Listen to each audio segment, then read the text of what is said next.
La vidéo d'aujourd'hui est exceptionnelle. Une vraie catastrophe. Il n'y a plus besoin de faire des vidanges, de remplacer l'huile, de faire des entretiens. Perte d'argent. Et bien sûr, moi j'ai vu des voitures qui roulent seulement avec un verre d'huile. Je pense que vous allez arracher les cheveux. Je vous laisse regarder la vidéo et vous allez voir que la négligence n'a pas de limite. Vous allez voir la catastrophe. Donc c'est une vidange d'huile moteur pour un ami.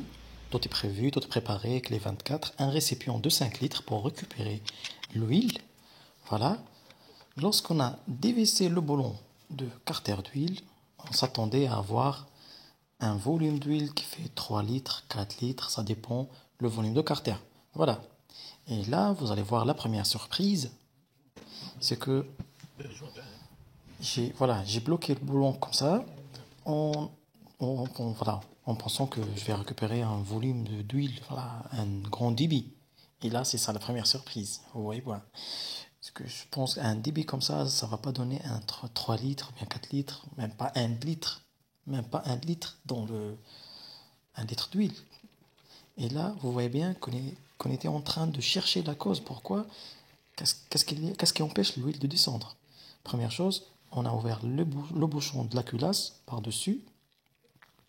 Espérons que voilà, l'air il pousse, c'est-à-dire l'huile, mais ça n'a rien qui change. Par la suite, j'ai fait descendre la voiture pour avoir plus de gravité, pour voilà, mettre le carter en parallèle, en horizontal. Il n'y a rien qui change. Et là, on était sûr qu'il y a quelque chose qui n'est pas normal. Mais c'est pas possible, ça fait 3 jours que la voiture elle roule comme ça, avec juste ce volume d'huile que vous voyez dans le récipient, mais c'est pas normal. C'est incroyable, mais c'est vrai. Et là, voilà, je me suis rendu compte qu'il y a une négligence d'entretien.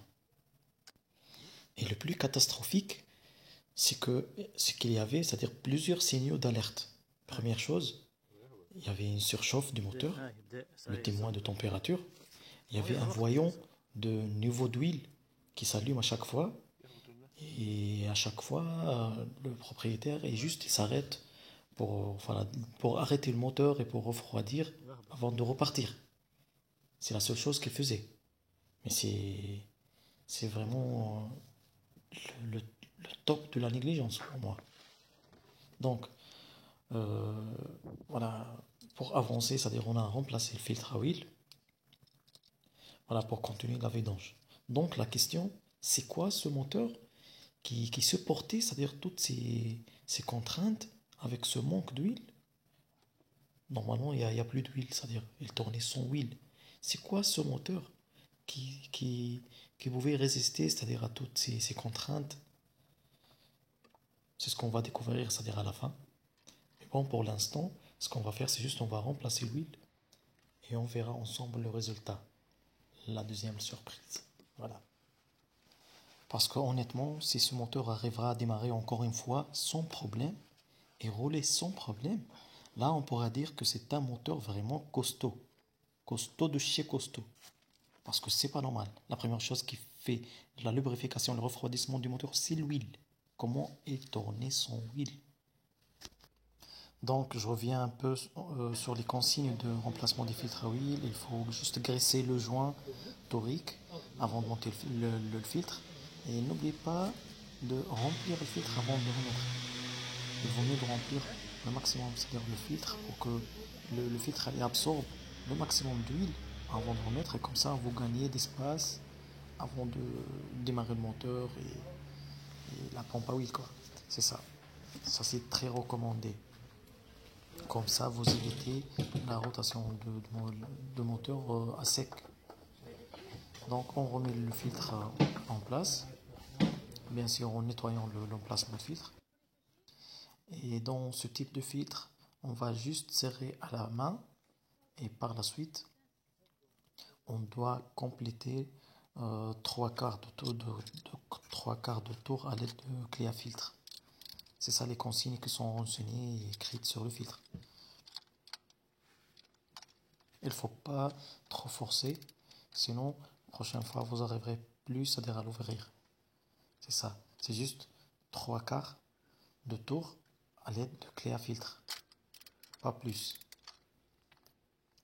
Une autre remarque sur cette voiture, on a remplacé le filtre d'essence, puisque c'est une voiture essence. On a remplacé le filtre essence et visuellement, je pense que le filtre n'a été jamais remplacé. Bon, j'ai fait ça dans une autre vidéo que je vais la partager.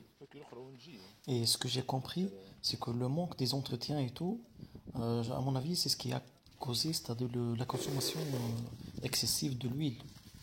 Parce que si vous ne faites pas des vidanges régulières, des changements des filtres à huile, essence et filtres à air, forcément, ça va créer des dommages, c'est-à-dire dans le moteur, et ça va provoquer la consommation excessive d'huile. Ça, c'est normal. Plus d'usure des segments, plus consommation d'huile. Voilà. On remet le bouchon de carter, on va serrer la vis, le boulon, et on va remettre la nouvelle huile.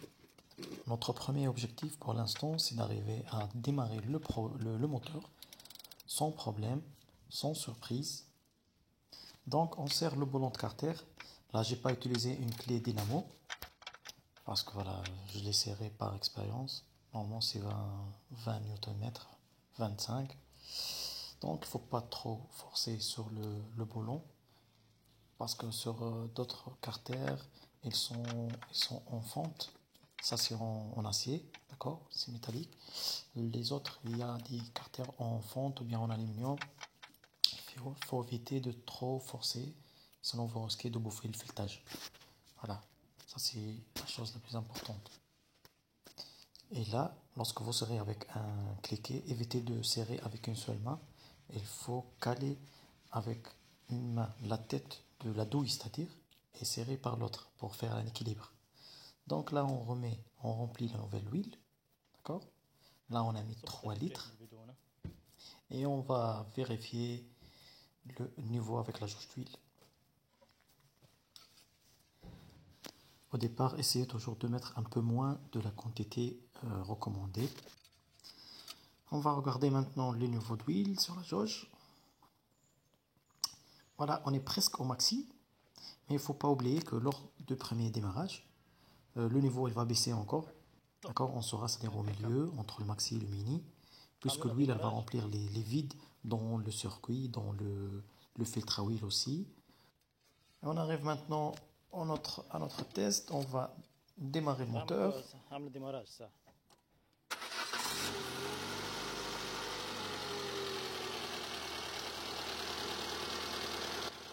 Ça tourne. Le moteur miraculeux. Le costaud.